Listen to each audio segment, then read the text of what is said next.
Welcome back, everyone, to another Hearts of Iron 4 Kaiserreich. Being mad at Hearts of Iron 4 mechanics, basically. Yeah, as you may recall from last time, we have a bit of a supply issue going on in our frontline divisions. Let's get them all planned up, though, and let's try to break through the lines of the Shandong Clique as early as possible, within 24 days at the very least. But we also have an event. We have the death of Liao Zhongkai. As I mentioned in the last episode, Liao Zhongkai is the second in command, or was the second in command of Sun Yat-sen, and now is the second in command of Wang Jingwei in our timeline. In real life, he died in 1913, being assassinated by an agent of Yuan Shikai. Here, he dies now from a brutal assassination attempt in 1925. And now we need to hand over the position of vice chairman of the CEC to someone else. We can either appoint Chen Gongbo, who is going to give us research speed and daily political power, and certain reconstruction decisions after the Northern Expedition will level up Chen Zhongbo's trait, or fold the premiership back into the presidency, which is interesting. It's going to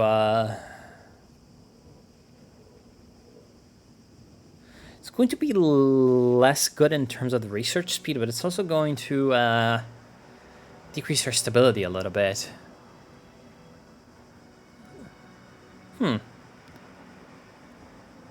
Let us give the premiership to Wang Jingwei. Actually, interesting choice. Anyway, yeah, our supply situation is not ideal. Also, the fact that our divisions are green is not ideal, but, you know, we're gonna... Republicans win Serbian elections, though. You gotta love the Serbs.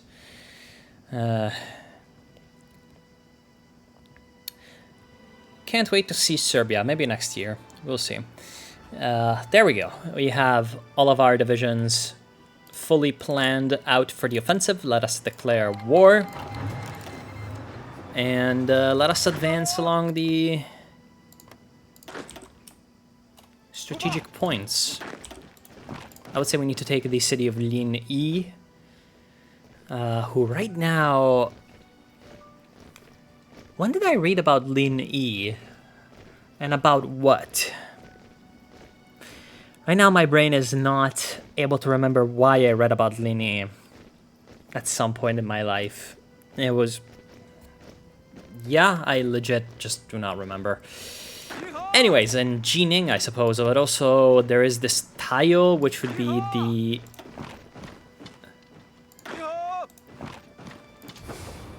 Yeah, this tile, which would be the railroad. Let's advance along the railroad for sure. And let us also fix these two divisions, which are not... don't seem very strong, so they shouldn't cause that many casualties to our division that's going to fight them. And yeah, let us commit to this offensive, and hopefully there will be no Qing intervention against us. Also, they're counterattacking us, which is somewhat interesting. Oh, and I guess this also has the effect of making the international want to lend-lease us and help us out with volunteers and stuff like that. I don't think I really want the volunteers, funnily enough, because, you know...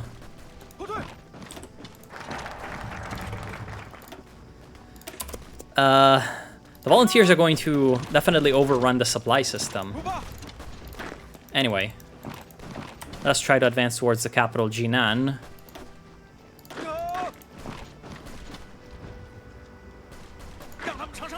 Yeah, I'm really mad about my senility not making me remember why I read about Lin Yi. At some point, it must have been due to like some railway stuff or, you know, that kind of deal. I don't want to destroy divisions. I want to capitulate them. Yeah, I don't want to actually destroy any of these divisions because it's going to...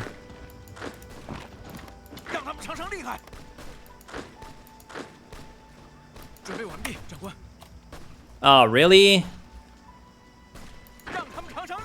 Man just spawned a division out of thin air to support his thing. And yeah, this is exactly what I thought would happen by appointing Wang Jingwei as the vice chairman as well, the wrath of the party. So backlash against Wang Jingwei's tyranny has been swift and unexpectedly brutal. Factions from across the political spectrum have condemned Wang's move to absorb the premiership of the Executive Yuan.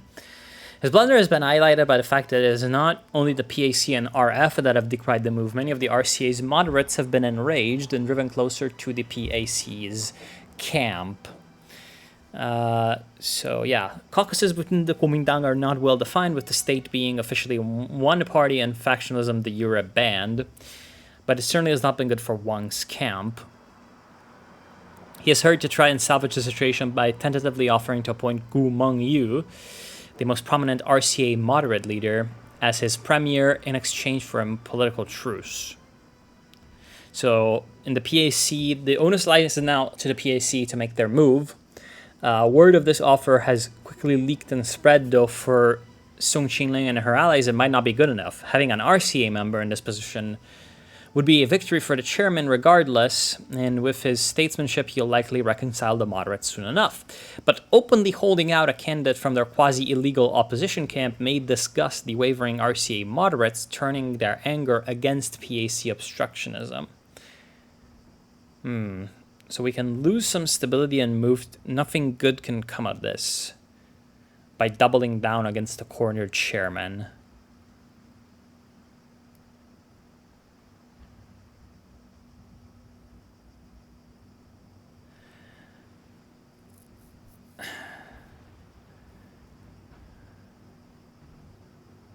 Well, this is going to give us 10% towards the Provisional Action Committee anyway, so...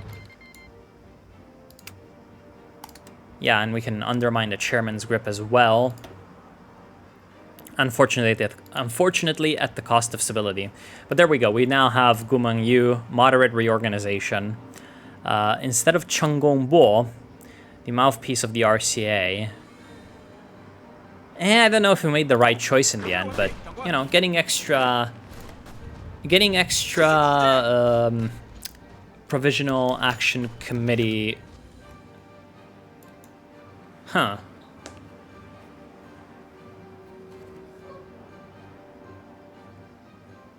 As certain commanders level up, they will strengthen the influence of their champion faction. Really? Yeah, anyway. But as his prestige soars, sometimes even his closest allies fear he is flying too close to the sun, and derogatory comments of a Red Napoleon have quickly swirled. So yeah, we're getting a very own Red Napoleon, who, of course, in real life was the designation sometimes given to Tukhachevsky, Mikhail Tukhachevsky, the you know, one of the most famous marshals of the Russian Red Army in the Russian Civil War, you know, the Russian Revolution.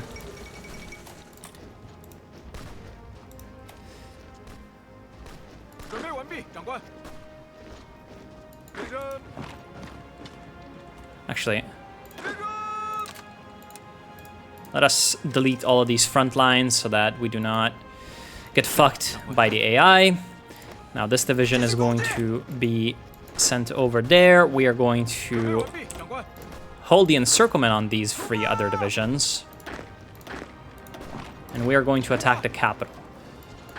Actually, we're going to stop this attack and we're going to attack again so that we are all in the battle. Let's fix that position and that division in place. And we are going to keep the encirclement on these divisions as well.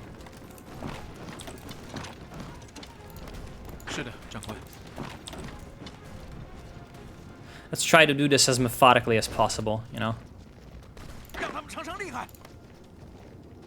Alright, we've moved forward here as well. They've lost 8,000 men, we've lost 879. Yeah, here come the volunteers. I sure hope that they're not going to be too obnoxious. Let's continue stopping these guys. And there we go. We've captured Jinan. That should be the end. There we go. Perfect. We have captured their equipment. I wonder if it would be a good idea to take some of their states, but keep them alive. Because they do have divisions. Let's try that.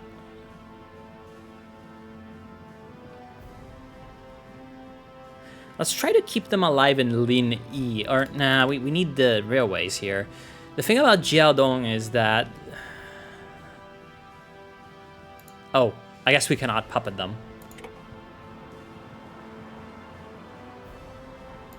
Change government. I don't think Kaiserreich allows for this kind of play, unfortunately. It would be very cute if we could make them a sort of associated state, because there is a mechanic where you can annex your... They have no navy, which is unfortunate. Submit demands. There we go. We're going to get them all. And there we go. We have defeated them. Yep. And there's no more French people now. Because we have defeated them. Or because we have defeated our enemies, so they're going back. Anyways. Let us increase our training as much as possible. There we go.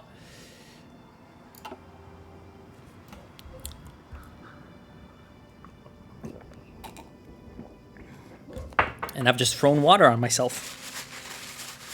Amazing. What happens when you try to drink?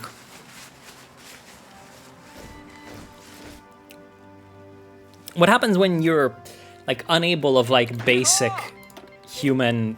Wait, the Russian Socialist Republic was sending us volunteers? Or maybe that was Lend-Lease, actually. Yeah, I'm like, how the fuck are they sending us volunteers if there's... You know, the Russian Civil War. They look to be doing okay. I mean, they're pushing forward through Orsk. You know, they've taken Orsk, they've taken Orenburg. They're pushing towards Yekaterinburg, where there's the white capital. Interesting. Very interesting. Anyway, yeah, we need to get ourselves trained up. We need to get our divisions to the actual, like, good levels. We need our stats to be good. You always want your stats to be perfect. It's Hearts of Iron 4. Unfortunately, it's a game about stats. So anyways, we also need military factories to start the production line of artillery, I would say. Which wouldn't be bad. And we also need an intelligence agency. But yeah, well, we need so many things, obviously. I feel like we also need to rush towards the ability to annex other warlords as much as possible. I would say because we have both Sichuan and Hunan under the thumb of the Qing government. So having the ability to go around and at least secure Yunnan and Liangwang seems rather important. Oh, Jude secures power in Yunnan. Well, alrighty then. Will he be able to join us? We'll see, we'll see. Certainly one of the most important figures of the real-life CCP and Chinese Civil War, so yeah, I'm very happy to see him coming along. And he's radical socialist. The NRA has prevailed. Reform the Kuomintang. So yeah, you can either join the left wing or the right wing. Well, he's the left wing, so he's going to join the left wing. Kuomintang Government Initiative.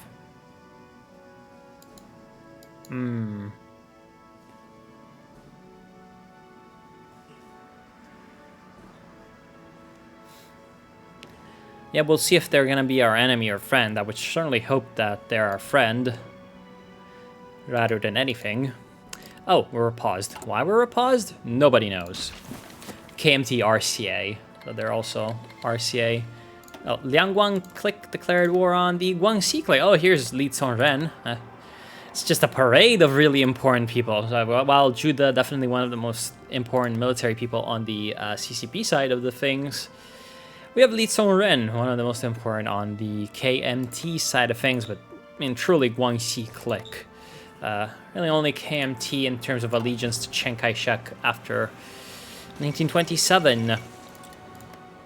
Well, no, actually after 1931, really, after the Central Plains War. Guangxi Clique, most famous for being the sort of weird, you know, backwater province that had its own, you know, hyper-militaristic kind of quasi-fascist as well state that was doing really impressively in terms of the military side of things during the era of the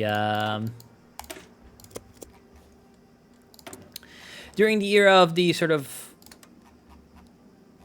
you know, Nanjing Decade, as it was called, which was what the government of Chiang Kai-shek that was established in Nanjing was known as. Do we want anti-air? I think we might want anti-air later for the... anti-air does also have soft attack. No, it's only got anti-air. Yeah, it's also got soft attack. Soft attack free. Let us perhaps upgrade our rifles.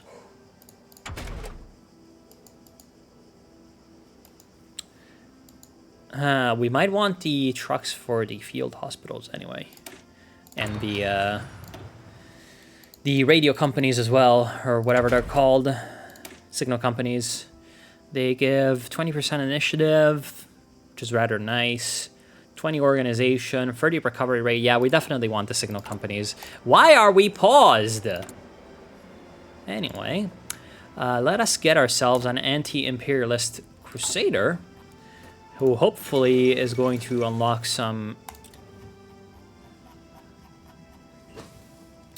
decisions for us. What decisions can he unlock? Forming the Korean Volunteer Corps, forming the Free Stars Army, and freeing the nations of Indochina. Oh, hi, Mustafa Kemal. Huh. I guess we need to reinforce the foreign ministry before we can do that. Yes, support the revolution in Indochina.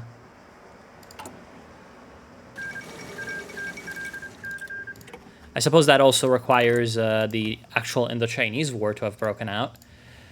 We also get volunteer force divisions from him, so we can send our units to fight as volunteers, which would be rather welcome.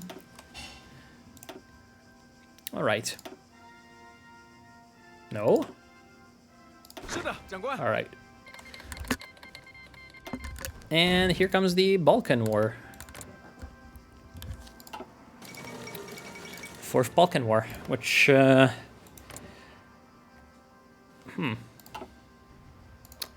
which I've played in, I think, my last Kaiserreich series before going on my break/hiatus.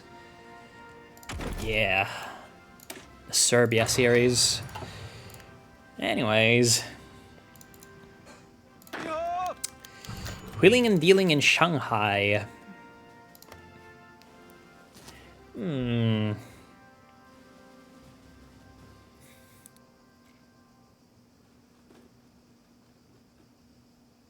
So obviously the Shanghai is the international legation city, as it may. They're currently under American influence, which is rather interesting.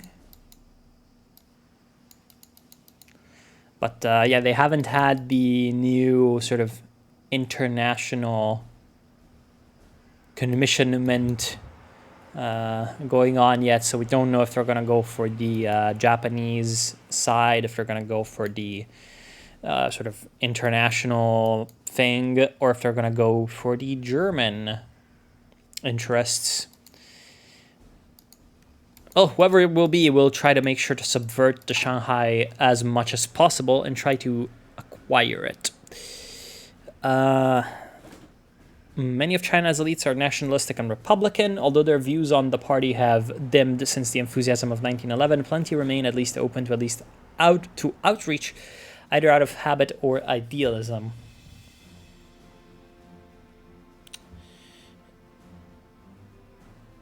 Oh no, the Vermilion Society. What the fuck is the Vermilion Society? Nobody's ever going to figure out what the fuck the Vermilion Society is.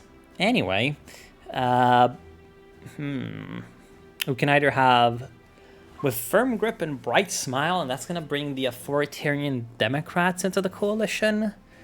It's going to move things towards the Provisional Action Committee. This is also going to move things towards the Provisional Action Committee. But it's not going to... it's not going to bring the authoritarian Democrats in. Yeah, I don't think I want the weirdo Shanghai cliques in my government. I may have just like prevented myself from taking over the legation cities peacefully at some point, but you know, depending on the path that they take, the legation cities might just like screw themselves over anyway. Like there's a pretty high chance that the legation cities just like collapse on their own.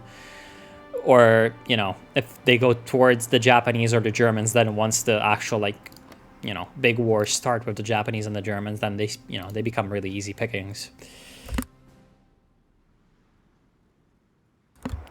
Man, I remember the days when the legation cities, you could do the path where you went triads and then you had...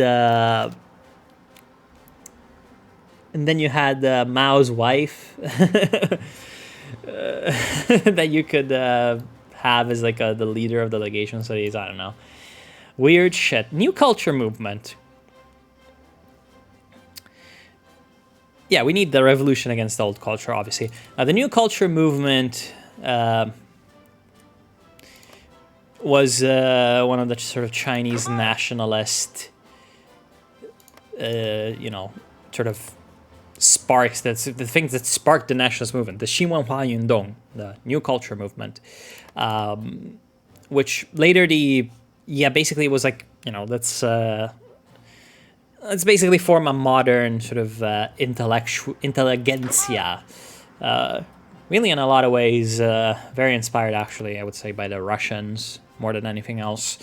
And yeah, that was obviously in the early well, I say obviously, but like, yeah, it was in the early 1910s that the new culture movement was really important.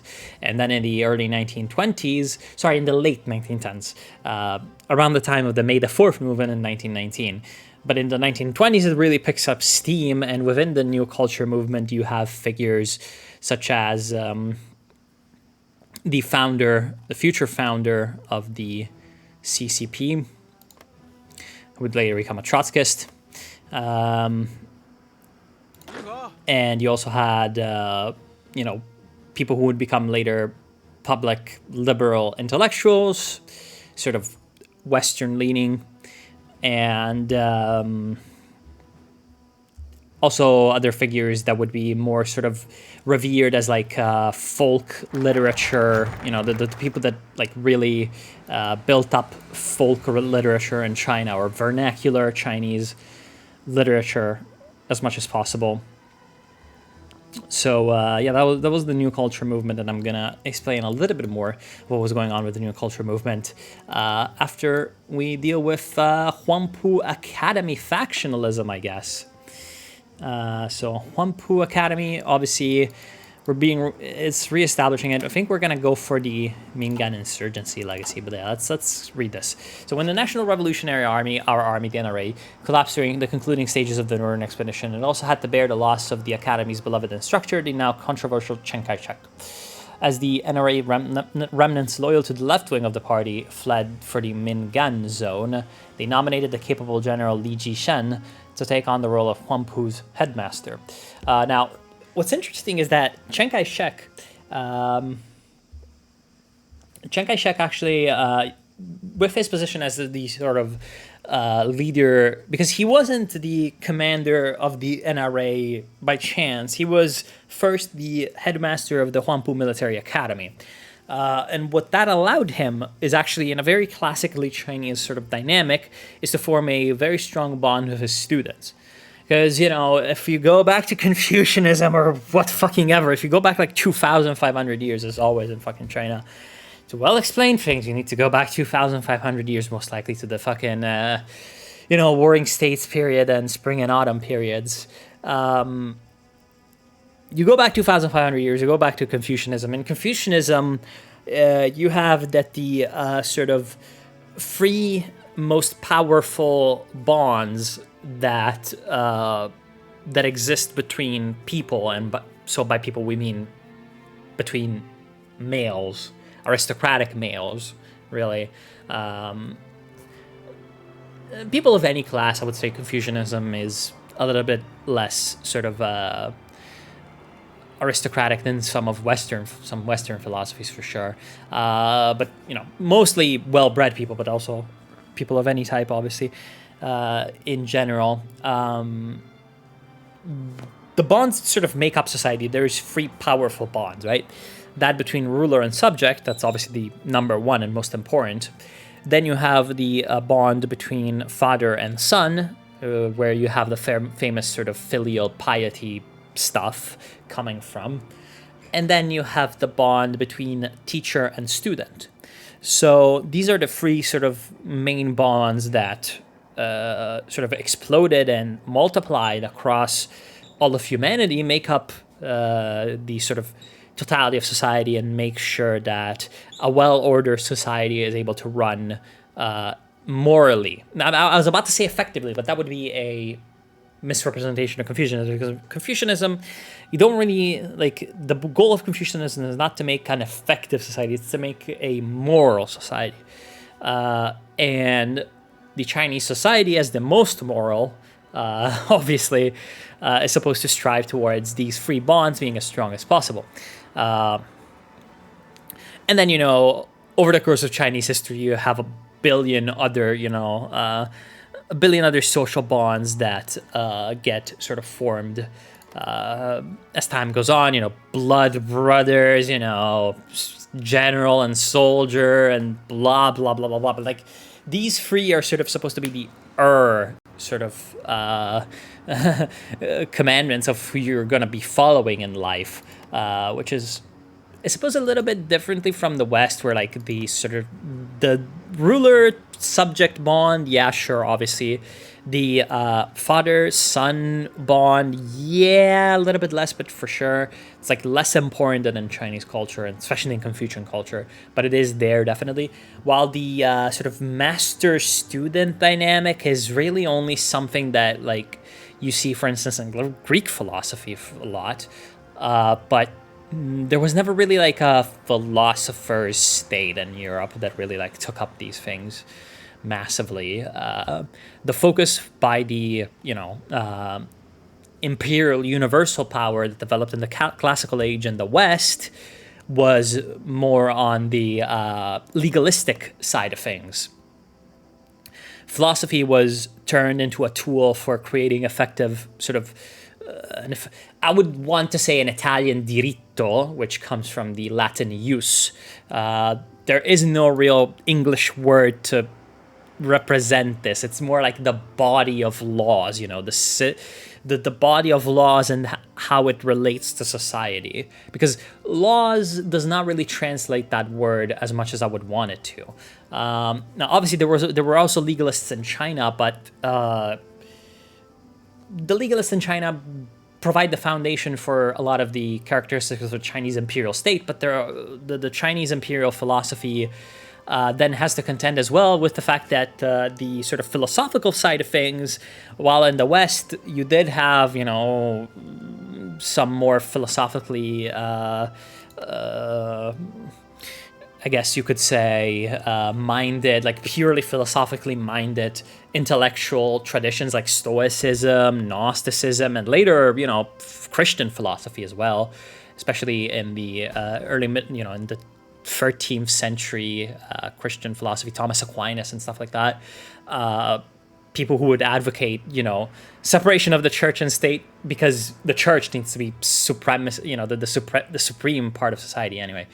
That aside, the philosophy in the West was always more sort of in the service of, again, building up the state, building up the power of the state, making sure that the state above all was supreme.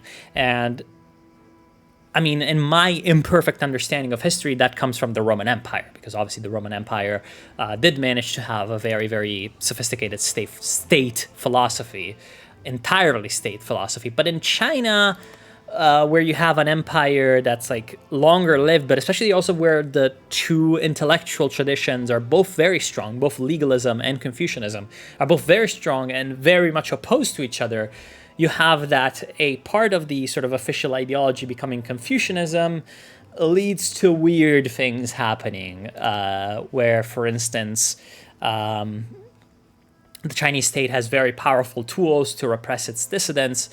But, you know, according to its official ideology, there's a lot of things that it cannot repress because it's supposed to be about these other powerful social bonds sort of independently, like cells, like white blood cells, if we can use a modern analogy, repressing the bad behaviors on their own, while the legalists, in an argument that would be a lot more, familiar to the Western philosophy, are saying, no, the state needs to clamp down on these things. So yeah, you have that, for instance, Chiang Kai-shek can establish his own clique of students, and to the end, to the retreat into Taiwan, and even afterwards, even to the building of the KMT in Taiwan, the exiled state from 1949 onwards, Chiang Kai-shek would only really truly trust the people that were his students at Huangpu Military Academy. But I am out of time, so if you want to hear the continuation of the sort of Huangpu Military Academy story, tune in next time. So, yeah, very rambly episode, but I'm very happy with how many things I was able to cram in. I need to remember to go back to the new culture movement at some point, I suppose. But yeah, next episode, we're gonna come back and we're gonna talk more about the Huangpu Military Academy, and we're going to prepare our own military to come in and swoop down and use this civil war between the Guangxi clique and the Liangwang clique to destroy them. So yeah, thank you all for watching. Hope you've enjoyed, and I'll see you soon.